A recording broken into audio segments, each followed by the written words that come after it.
There I am. Greetings and welcome. This is the New Thought Media Network. I am Ken Ludwig, and you are watching the Vibrant Living Hour. Hope this day finds you safe, healthy, and happy, and enjoying your best life, doing whatever it is you're doing, wherever you're doing it. Hope you're just having a grand old time. I can see there are people watching already, and I just want to make this entreaty that I make every single show.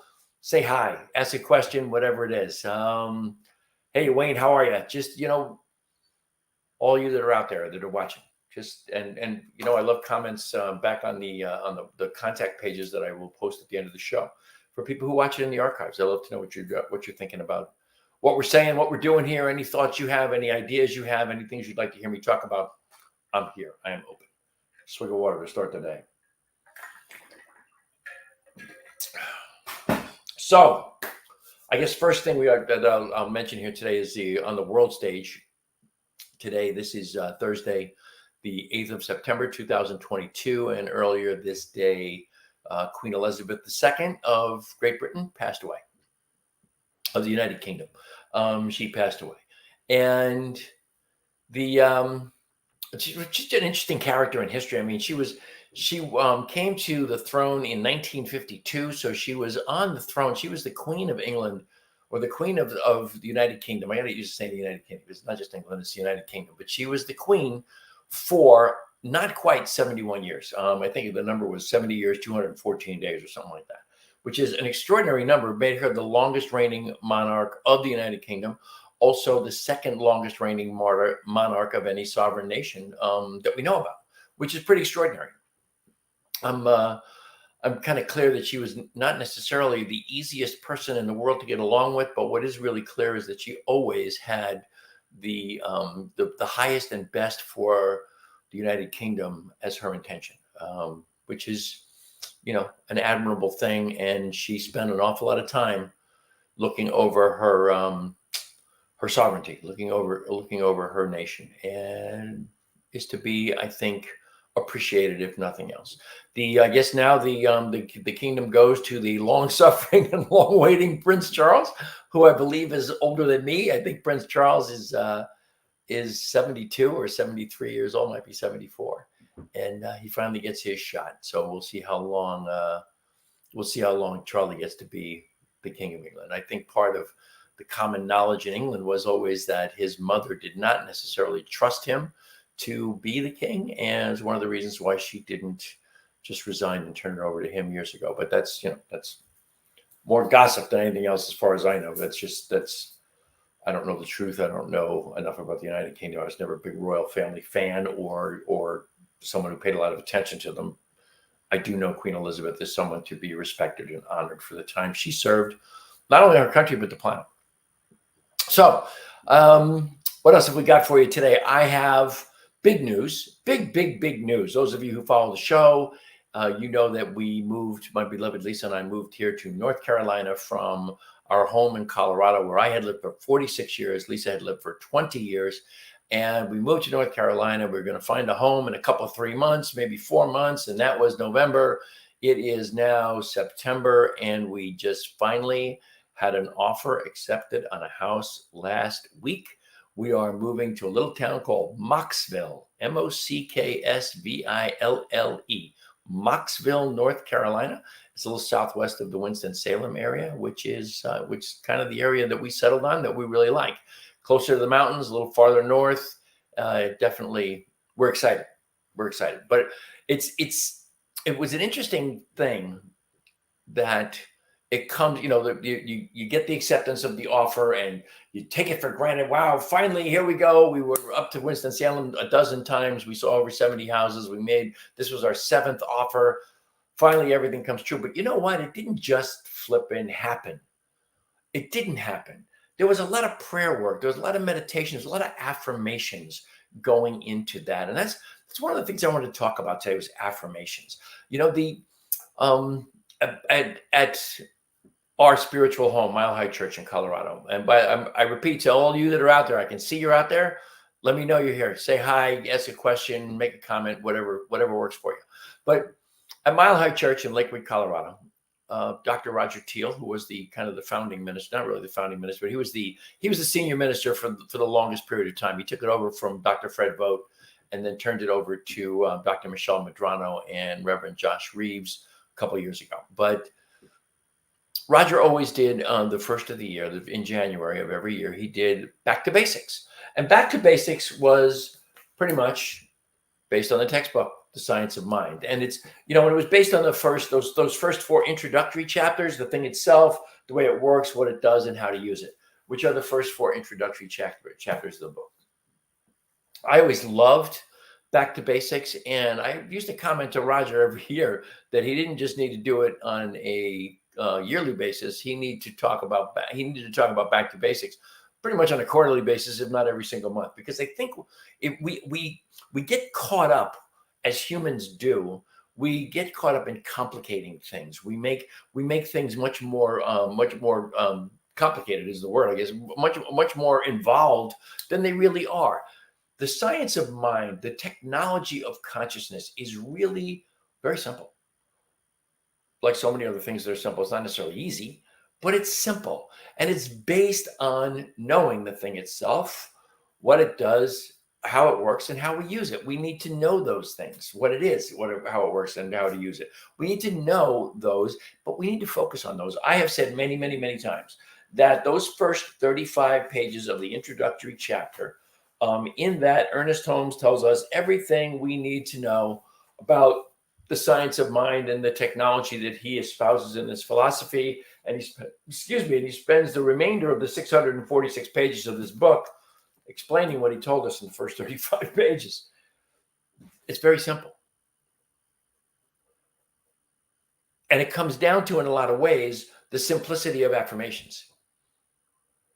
I have been listening recently to a lot of Louise Hay's work in little snippets. There's lots of them on YouTube. She does like 12 minutes, 15 minutes, those kinds of things. And I love them. They're really, really, really, very good. And I've been listening to one every morning at the beginning of my meditation. And Louise Hay talks about she really had a very, very, very trying life into her 40s and 50s. And she adopted the habit of daily affirmations. And as she did her affirmations, it became a habit. And of course, what transpires, well, the idea of affirmations really is to change your thinking and change your life. And you change your thinking by repetition. You do not change your thinking by going, my thinking has changed. It's not some lightning strike of brilliance or some grand epiphany. It's almost always practice, practice, practice. It's about repetition of things that are working for you or things that you borrow from others that are working for them. And Louise Hay's stuff is all about that. And it so plays into every piece of the science of mind. The science of mind is about the repetition of thoughts that work for us, activities that work for us, practices that work for us, the espousing of philosophy that works for us, whatever it is that you repeat over and over and over again that creates a new mind for you, as Joe Dispenza would call it, a new mind. That's what this is all about.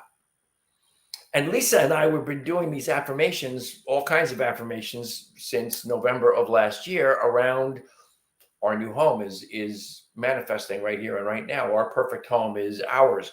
And all the things that we needed to say and espouse to get into that mindset, rather than look at the appearance that, okay, we've made all these trips to Winston-Salem, we've made all these offers, we've seen all these houses, we haven't gotten squat out of that. We could have looked at it from that perspective. Instead, we're constantly affirming that our perfect home is ours. It is appearing right here, right now. And we affirm that and affirm that and affirm that. And I do not want to let it pass in my consciousness anyway, that we finally had an offer accepted, and we are now in the process of financing this new home that we absolutely are excited about and love.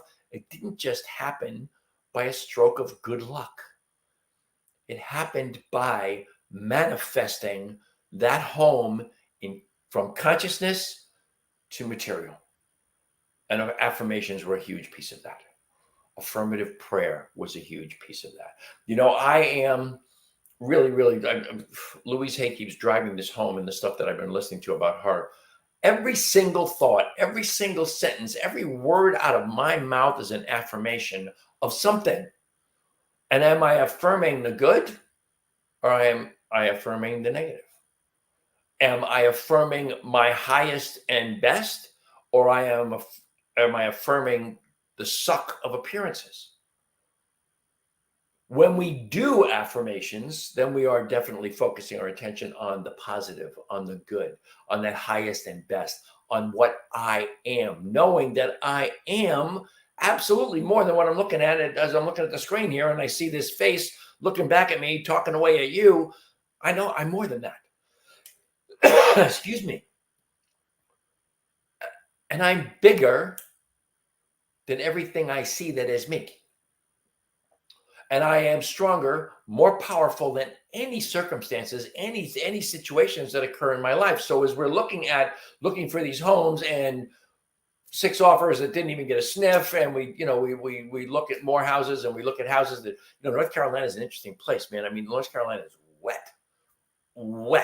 The ground is wet, and it's all this red clay that drains terribly. So you have to look in every house for, if there's a basement, you have to look at the walls to see if there is seepage through the walls, and all of them. 90%, maybe 100% of the houses we looked at that actually had a basement, they were all cinder block. Cinder blocks are incredibly more porous than just concrete. So if there was any kind of seepage from outside, that's where it was. And I don't know why I got off on this subject, but we saw all these houses, and none of them, except for the 6 we made offers on, foot the bill. So we were just looking and looking and looking. And by appearances, it was a pain in the ass. It sucked. But we talked about it, and we affirmed with each other that we can't go there, that that's not what it's about. We need to continually affirm that what we are seeking is seeking us. The house, our perfect home that we wish to live in, is already exists. It just hasn't appeared in our consciousness yet.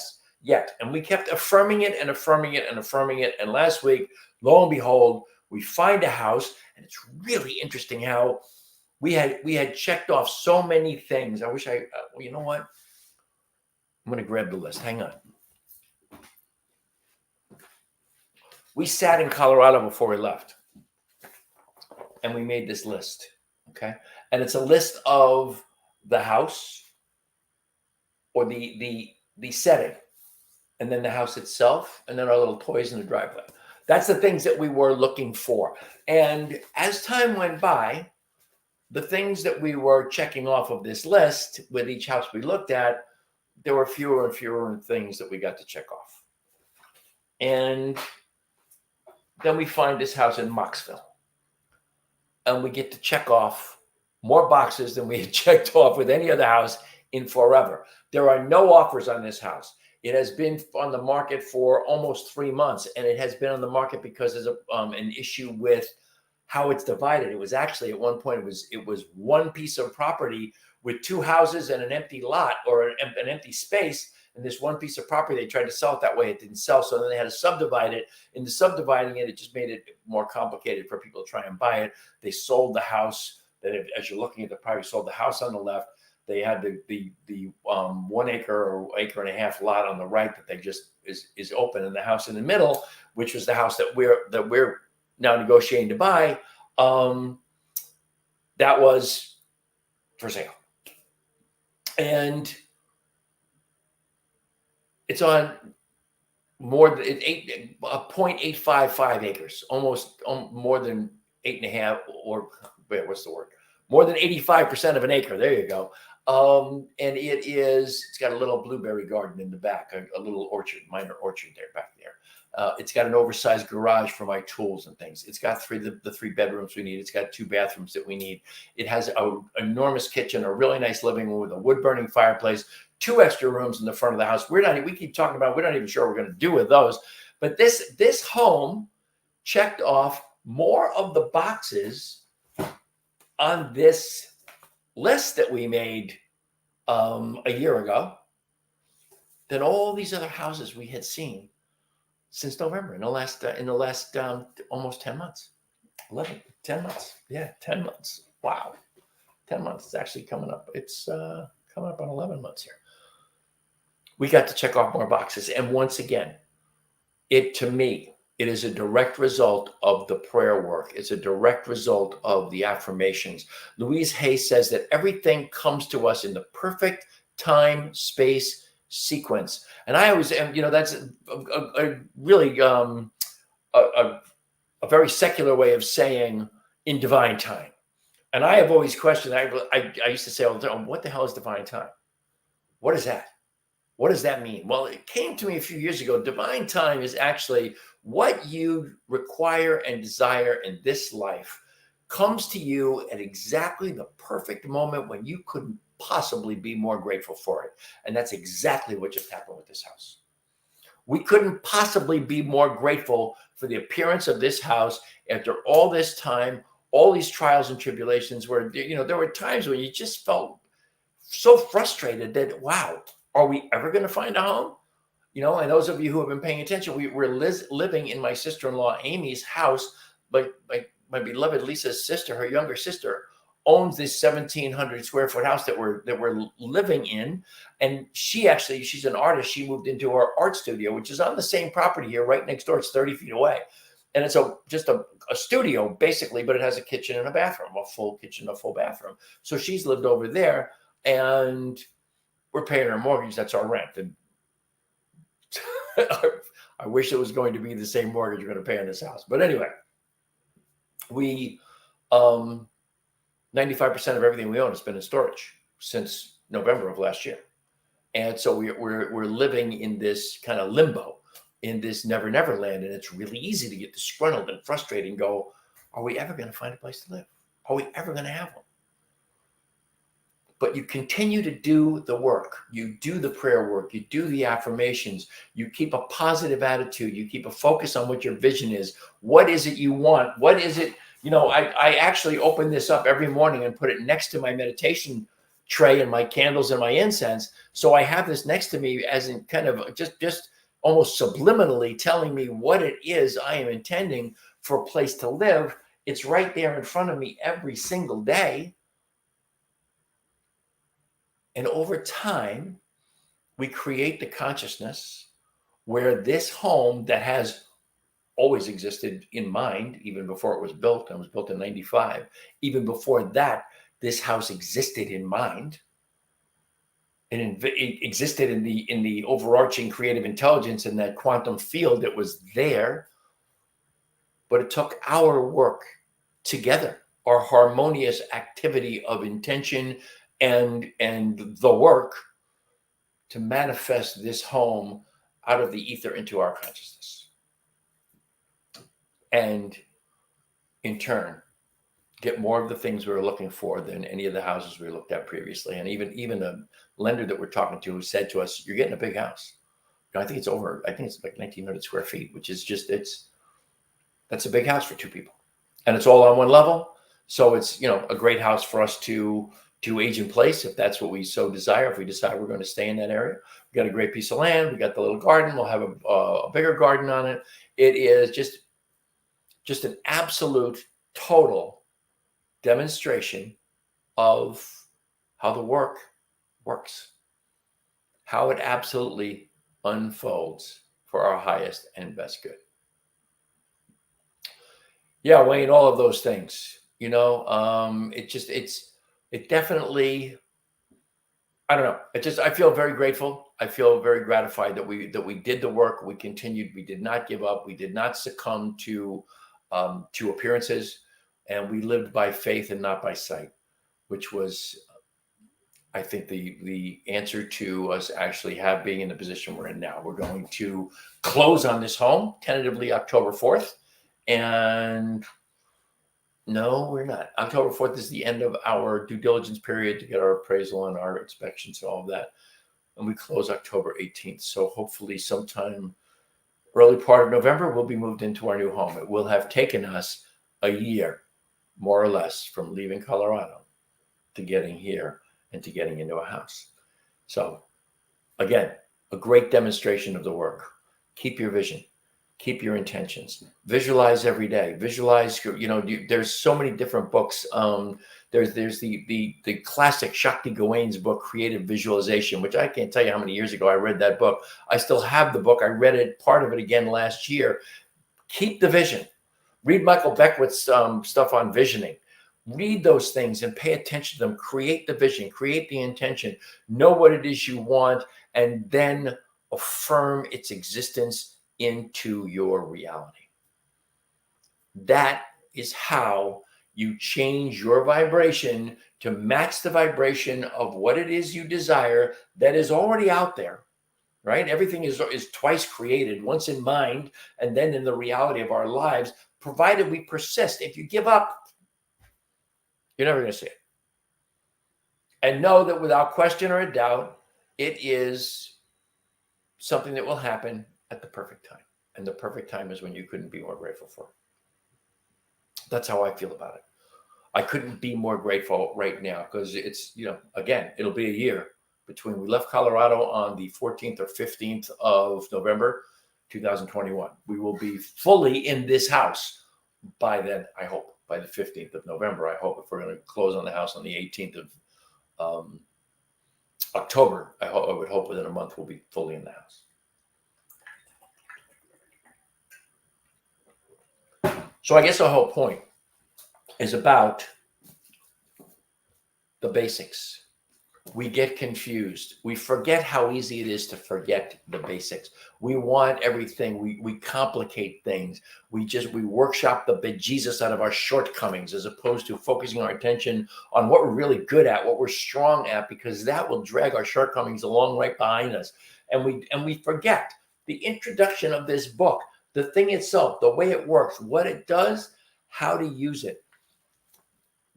When Dr. Roger Teal would do his back to basics thing in January of every year, in the years that I taught the teens, I would teach back to basics for them. And it was all the 4 weeks of January, or 5 when it was, but the 4 weeks in a row in January, I would teach those 4 things, the 4 introductory chapters of the Science of Mind. And I would teach the whole of January. There were 3 or 4 teachers, depending on the different times that I was there. But January was mine because I was going to teach back to basics. And I was going to teach the thing itself. I always want to give it, I always want to make a 5th chapter. It's the thing itself. Yeah, where'd it go? It's the thing itself. The way it works, what it does, and how to use it. The thing itself, the way it works, what it does, and how to use it. The thing itself, of course, is the divine. It is the overarching creative intelligence of the universe.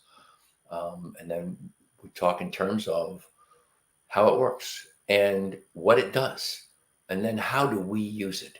And we use it by recognizing that we are endowed with an individuation of that overarching creative intelligence, that consciousness that is creating nonstop, day in, day out, moment in, moment out. It creates nonstop. That's why the science tells us the universe is ever expanding. That's because that overarching creative intelligence never stops creating. And it loves what it does so much that it continues to create. And that's where we get the idea that God loves you. Because that overarching creative intelligence loves its creation, loves to create. That's why it continues. You are that creation. I am that creation. That's where we get God loves us. But we are a part of that overarching creative intelligence. We're an individuation of it, and we are imbued with the ability to create, not on the scale of an ever-expanding universe, but on the scale of your ever-expanding life.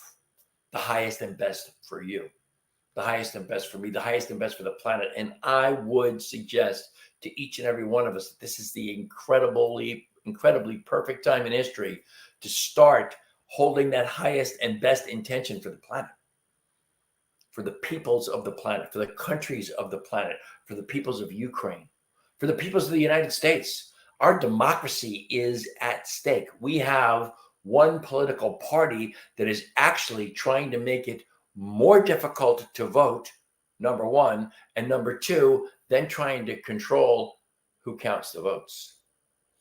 And I think I heard this earlier today. It may have been, I don't take this as verbatim, look it up if you wish, but I think it might have been Stalin actually, who said, it doesn't matter who votes. What matters is who counts the votes. And one political party in our two-party system is trying to stack the deck on who counts the votes. Pay attention. This is the time to focus your attention on the preservation of our democracy and the value of one person, one vote, and to move into more of a realm of ruling or government by the majority, because we're being screwed with here around government by a minority. And we have to be really, really careful about that. So take that mindset, take that intention, if you will, if that's what you're moved to do, take it to a bigger place, take it to the planet itself, to the ecosystem of the planet. It's not about the planet, by the way. It's about our nest. It's about our home. It's about where we live, because the planet is going to be just fine without us. Whatever we do ecologically, whatever damage we do to the ecology of the planet will survive. It survived billions of years without us. It will survive billions of years again once we're gone. And we will be gone by virtue of what we do to ourselves, to our species. Do we do that via war? Do we do it via absolute insane pollution? Do we do it via not paying attention to climate change and watching Mother Nature take over again? Have you ever seen pictures of Chernobyl? Google Chernobyl, where there was the horrible reactor, the nuclear reactor accident in Chernobyl, whatever it was, 30 years ago now. And Google what Chernobyl looks like now. You will see trees growing right through the center of buildings. Mother Nature reclaims its space. And it's all Mother Nature's space. Mother Nature reclaims it when it desires. Time for us all to hold an intention that humankind gets smart, gets wise, and starts to pay attention to the damage we are doing to our nest. Because again, it won't be the planet that dies, it'll be us. And the planet will go on for another 4 billion years without us, and it won't care. It'll be just fine. I love to think about it in terms of that. It's a great reason why we should all be paying attention, why we should be doing our highest and best to preserve the environment in which we live, to be a friendly part of the ecology. You know, the one of the most misquoted things in science is the idea that Darwin said it's about survival of the fittest. Darwin never said that. What Darwin was pointing out was it was really about the survival of the fittingest. It is the species which most readily and rapidly adjusts to the changes in its environment that survives. We're not doing so good, gang. We're not doing so good, because when I was a young man in my 20s, in the 70s, we were already talking about the damage to our environment, to the ecology of the environment. And people were talking about it a whole hell of a lot longer before that. But in the 70s, it started to become a serious issue. It started to be something that scientific studies were starting to be done, and we were paying attention, and we just never have done a damn thing. Joe Biden has finally signed some legislation that kind of moves us into a positive direction. But you talk to any climate scientist right now, any environmental scientist, and they'll tell you we are well past the point of no return. This is not something we can overcome. What we can do is mitigate, slow it down, and learn to live with it before it completely overcomes us. So, the thing itself, the way it works, what it does, and how we use it.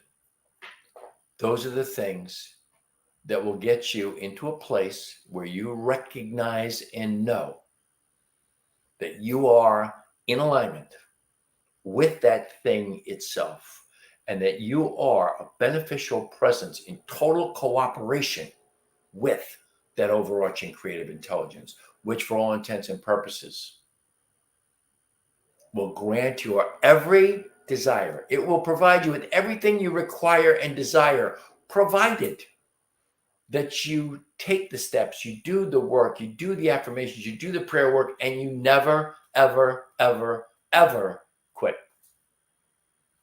Because as Louise Hay says, it all comes in the perfect time-space sequence.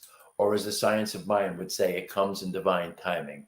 Or as I would tell you, it shows up at exactly the moment when you couldn't possibly be more grateful for it. That's divine timing.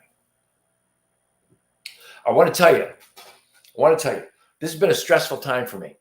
And those of you who know me, those of you who watch the show, you know I'm not a stressed out person. And I have talked long and hard around about CBD and what it does and how it works for me. But I'm here to tell you that this stuff has taken the edge off of the stress that my beloved Lisa and I have gone through. And she has been using it more diligently than ever before.